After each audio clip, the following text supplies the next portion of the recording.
Ganda? Ganda? Ah? Ganda? Ito na. Sige na, ganda daw. Yan.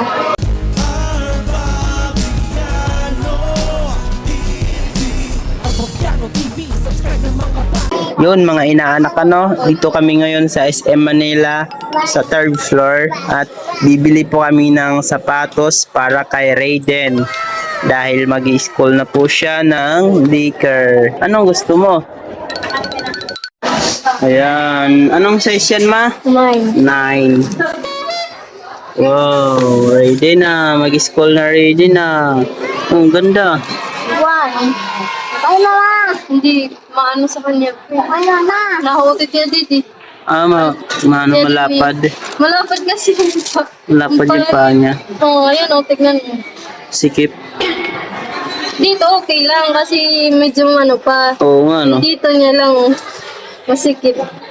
Yung isa na lang. Ayan. Mag-school na ikaw, mamaya kagatin mo si teacher ha, wag ha. Don't bite teacher ha, okay? Nangagat pa naman yan. Yun. Yan, mas bagay sa kanya. Anong size to? Size 10 po. Oh, size 10. Pwede, at least medyo may allowance siya. 10. May allowance. 10.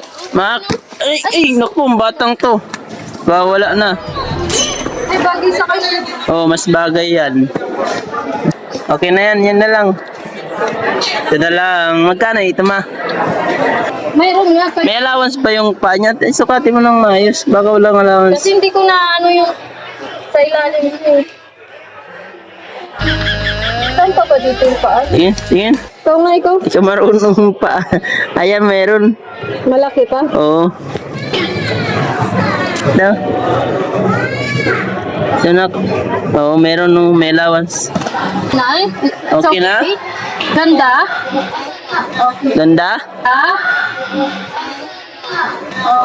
Ganda? Ito na. Sige na, ganda daw. Yan. Yay! Oh, may allowance, di ba? Gagamit pa niya ng... Oo. 30 po. Yes, sir. Thank you. Yes, sir. Anong size yung paa mo? Patusin. Thank you. Magkano yun nun? Magkano ma? 599. O, parehas lang ito. 599. Yun. Double. Okay, mag-school na ikaw, okay? Hindi daw, mama. Eh, sige ba? Paano hindi ka mag-school? Sayang yung sapatos pag hindi ka mag-school. Patusin na kayo. Dito. Mag-school na ikaw, okay?